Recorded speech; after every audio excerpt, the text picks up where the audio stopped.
عشان بس محدش يقول يعني ما بغيرش مش يعني فاهم، او تجديد اهو بس. ونقول ايه؟ السلام عليكم، صباح الخير. يعني انا باين على انا لسه صاحي من النوم اكيد.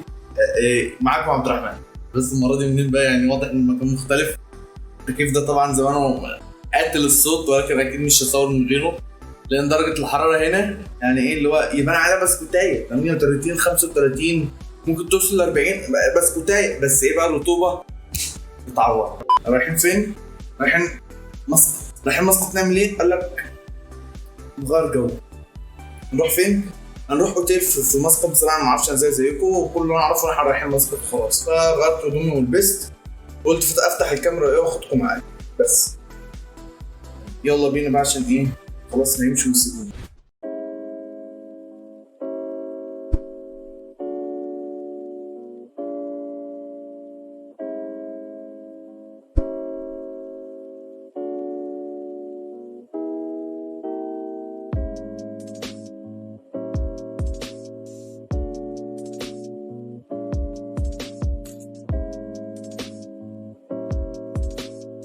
بما اننا وصلنا مسقط عز المشاهد، فخليني كده اقول لك كم معلومه عنها عشان ما تقولش ان انا بضيع وقتك. نبدا اول حاجه باللي ظهر في الصوره ده، وهو برج الصحوه. يعني هو يعتبر بدايه كذا حاجه تانية، مش عارف اوصف، بس يعني اتمنى انك تكون فاهم. يعني هو نقطه مشتركه ومتوزع زي النجمه كده، كل طريق بيوديك في حته. يعني الطرق دي بقى ممكن توديك فين؟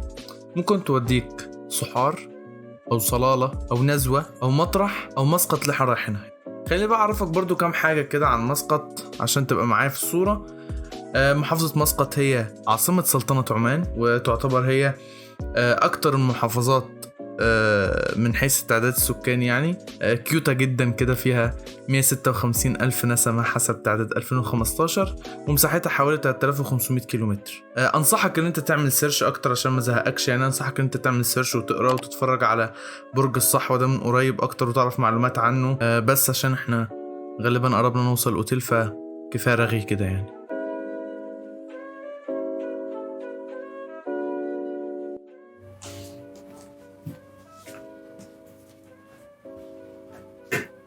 طبعا صدقت ان انا لسه جايب الشنطه صح؟ هي دي حركه الفلوجات. المهم خلصنا الاجراءات الزحمه بتاعت الاوتيلات اللي مالهاش لازمه. اتمنى ان اكون باين. انا باين ولا لا؟ مش عارف يعني. بص انا كده باين. يعني خلصنا الزحمه بتاعت الاوتيلات وكده يعني ريست كده نص ساعه وننزل نشوف احنا هنعمل ايه. بس انا لازم الحركه بتاعتنا بس. طبعا التليفون ده يعني جاهزين. 1 2 3 النضاره ما تحسبش الغيها. تاني 1 2 3. هو ده الاوتيل اللي احنا كنا صورنا فيه الفلوج من كام سنه. ممكن اسيبه لك في حرف الآ. يعني هو بسيط، ما فيش حاجه. في مكتب ممكن نبقى نصور عليه. ده انا شوف بقى الاوتفيت بقى دلوقتي. شايف الشياكه بعد بهدله الحر. دي لمبه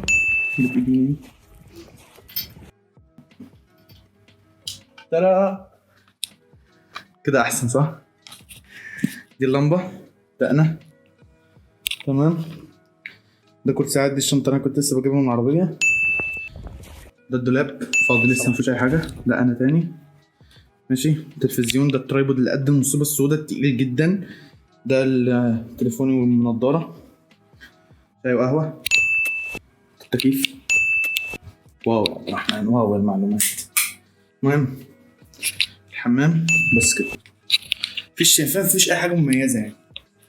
بس انا مبسوط قوي. بعتذر لك انا نسيت اوريك الفيو اللي هو كان المفروض اهم حاجه. الفيو بتاع الاوضه انا قعدت اوريك الحمام. انا اسف بعتذر لك. هو الفيو اهو مش احسن حاجه بس برضو مش وحش. استنى. الو ارجوك افتح اهو. اتفرج كده استمتع معايا. تعتبر الباب ده يعتبر يعني داخلي بيودي على الاوضه التانية يعني. فممكن برضه ابقى اوريكم الفيو بتاع البلكونه التانية بقى بتاع الاوضه التانية على بسين. فانا على طول انا مهدور حقي. شوف ده عيب الاخ الوسطاني بقى. شوف على طول انت كده فاهم مع الريح كده، مش معمول حسابك في اي حاجه خالص. فاهم انت اللي بتاخده الحمد لله وخلاص، فاهم؟ مالكش شخصيه، مفيش اي حاجه. تعال نتفرج كده، بص تعال كده المشاهد نتفرج كده. ده الفن التجريدي بتاع الاوتيل، شايف يعني. بص يعني هنا في شخابيط، هنا في دموع، جراح، يعني ناس سابتني وخلعت اهو، شايف؟ ده امتحانات كليه، فاهم؟ بص شايف. استنى، تفتكر دي هي دي؟ لا طبعا، دي مختلفة تماما عن دي.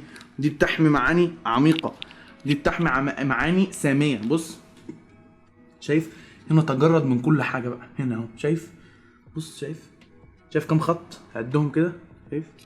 فيعني انا مش متخيل، مش عارف. انا بحب اقول الحركة دي، مش عارف. بس خلاص بجد بقى، فاهم يعني؟ راحة كده ربع ساعة وننزل نشوف هنعمل ايه. وافضل الميموري بتاع الكاميرا لانه اتملى كله طرق مسقط، لان بصراحه ما قدرتش امسك نفسي. الاماكن كانت حلوه قوي بصراحه. الجبال هنا جميله وبجد مميزه يعني، بجد والله. وهوريكم الكلام ده في اللقطات اللي انا هجيبها يعني. ممكن انت زمان شفت اللقطات قدام اوريدي، بس يعني ده تبرير يعني. انا كنت بصور الجبال وكده عشان انت بتسأل ولا حاجه. لا، الجبال هنا بجد مميزه جدا، حتى هم نحتينها وعاملينها بطريقه عشان يستوعب الطرق او يستوعب المكان اللي هو عايز يعمله يعني، فاهم؟ بس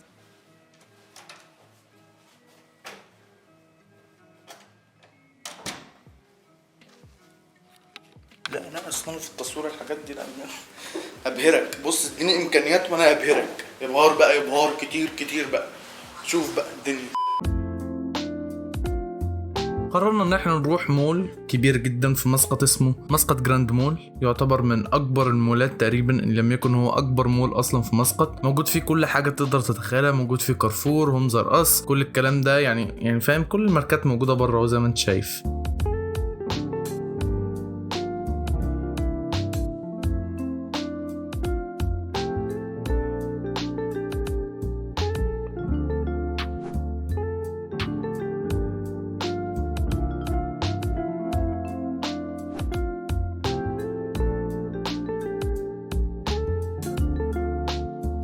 اول حاجه قررنا ان احنا نعملها ان احنا يعني نروح ناكل يعني فاهم؟ واحد جعان يعني، فمش هبرر حاجه زي كده. الدنيا زحمه جدا. بص بشر في كل حته بشر. بص للتوضيح بس، هو يعني من اكتر الحاجات اللي انا بحبها في عمان موضوع ان هو مفيش زحمه. ده بلد رايقه كده طول عمرها، جميله، ناس عددها قليلين كده وكلهم جمال كده وحلوين مع بعض، فاهم؟ ده مش عيب، ده ميزة كبيرة جدا بالنسبة لي، موضوع ان هو مفيش زحمة ومفيش ناس ده. فيعني بس حبيت اوضح يعني. رحلة البحث عن بشر في المول.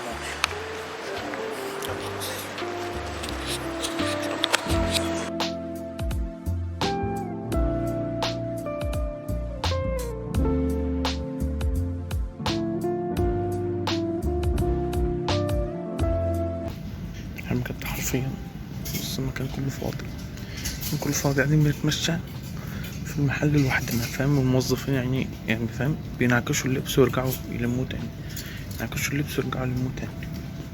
ده اللي الموظفين بيعملوه. نسأل الله التسهيل. لو في اي جديد سنعلمكم يعني. بص في تخفيضات عشان لو عايز تيجي تشتري تعال. بص عايز مصلحتك، شوف بلف وبرجع اشوف مصلحتك. شايف انا لمحت حاجه طلع طقم عادي، بس شايف بيتحرك ليه لوحده، كان شكله ملبوس باين، مش عارف. انا صوته وطبعا عشان في ناس برضه عشان ما نضايقهمش يعني. مش لازم يبقى في حماسه ونعلي صوتنا، مش شرط، فاهم؟ نتكلم عادي بهدوء. والله انا نفسي زهقت، والله يكون في عون الموظفين. والله انا نفسي زهقت يعني. الله يعينك وانت بتتفرج على الفيديو ده.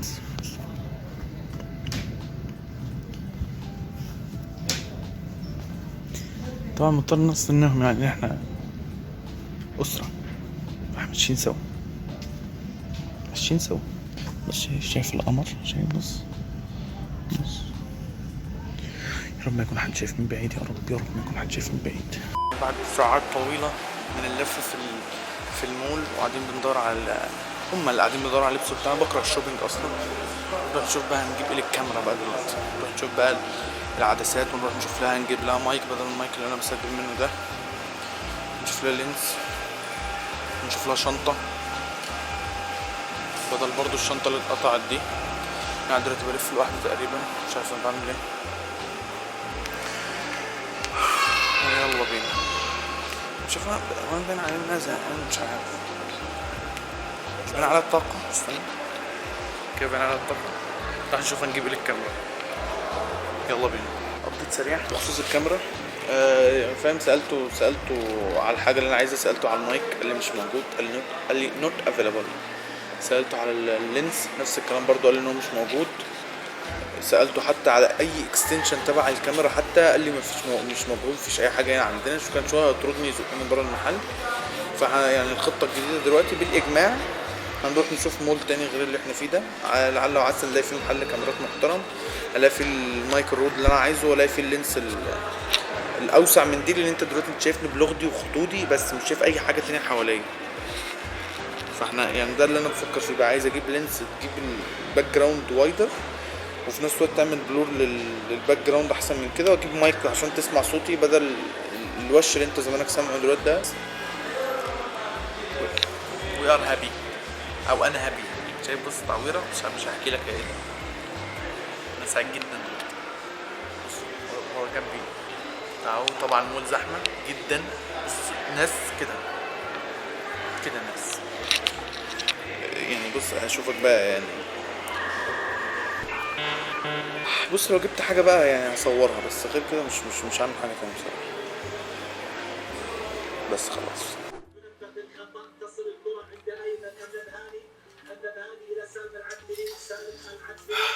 طيب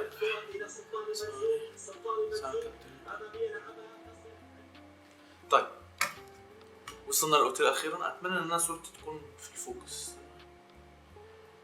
بس اتمنى انها كده تكون في الفوكس، اتمنى. المهم وصلت الاوتيل اهو.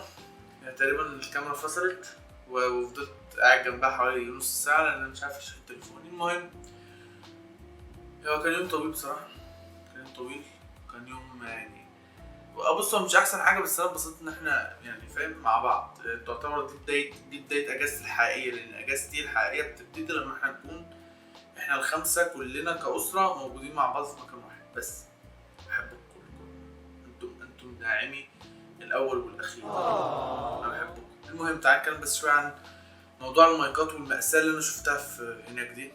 هو انا بصراحه يعني بص اتعرض على الموضوع ده بجد من زمان، فاهم. هو انت مش عشان معاك فلوس او معاك الحاجه اللي انت يعني انت تعرف تجيب حاجه معينه، اللي انت تجيب اعلى حاجه اللي هو بطريقه يعني مش مبرره. يعني انت مثلا لو انت معاك 1000 ريال يا سيدي وقدامك 3 تليفونات، اللي يؤدي الغرض واكتر ويبقى كافي بالنسبه لك مثلا بتاع ب 600 ريال. مش لازم تروح تخلص ال 1000 ريال بتاعتك تجيب بيها موبايل، فاهم.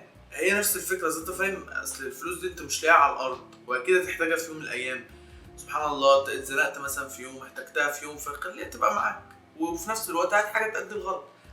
فحاجه مثلا زي ان الترايبود ب 100 ريال، انا يعني انا نفسي انا ما ارضاش اقول لبابا، اقول له بابا هات 100 ريال، يقول لي ليه؟ اقول له هتجيب بيها ترايبود. يعني تخيل الترايبود يبقى تقريبا، انا مش عارف انا بعمل تقريبا الترايبود يعني داخل على ثمن الكاميرا. ليه يا بابا؟ والمايك انا صدمتي في مايك رود قد كده. البوب فلتر بتاعه هو اللي نفشه وعامل له حجم وعامل له منظر. مصر وعمان بيلعبوا دلوقتي في تصفيات كاس العالم تحت 20 سنه. انت هتلاقي الفيديو ده نازل بعدها فتره طويله. اعرف بس ان الفيديو ده اتصور ساعتها، كسبان 1-0 دلوقتي الدقيقه 70. المهم فاللي هو انا ما احبش كده.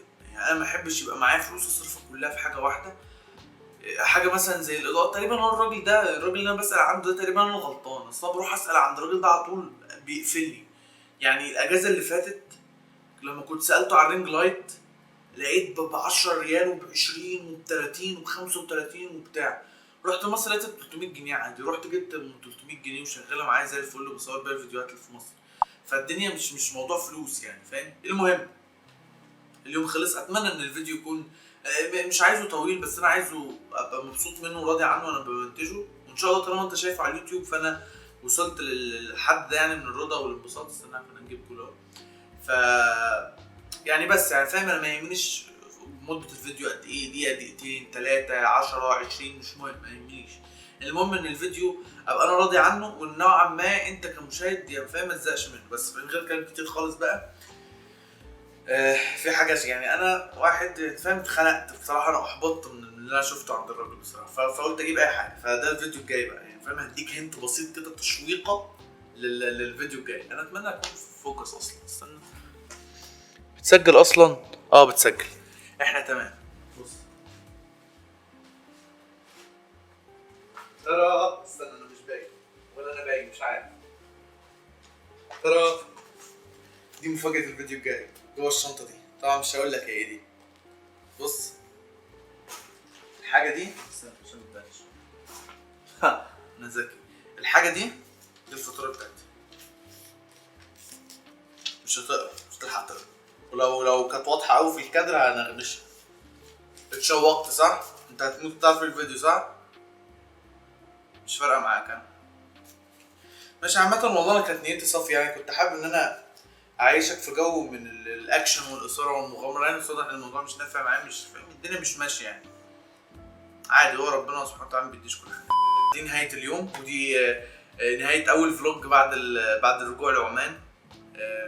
بلد الحبيبة اللي أنا بحبها بجد والله يعني. حتى في الماتش مش عارف أشجع مين، زي ما الأهلي والزمالك بيلعب برضه صحيح، نهاية كأس مصر. المهم اتمنى ان الفلوج يكون ممتع، لان انا كده ولا كده انا عايز، انا بعمل حاجه انا بحبها، واتمنى ان انت كمان تكون مستمتع باللي انا بحبه وبعمله. بس دي نهايه الفلوج. اتمنى يكون عجبك عزيزي المشاهد، وانت لو وصلت هنا فانت شخص عظيم بجد، وانا بحبك لان انت بتحب اللي انا بعمله. بس كده. ورايا يوم طويل جدا بكره، في بروجرامات كتير قوي في دماغي غير الشنطه دي، في حاجات كتير قوي هتنزل، انت هتشوفها الاسابيع الجايه ان انا انزل فيديو كل اسبوع زي ما قلنا. فبس كده. كان معاك عبد الرحمن، او كان معاك عبد الرحمن، بتكلم معاك سبيسيفيك قوي. كان معاك عبد الرحمن. بس كده، سلام.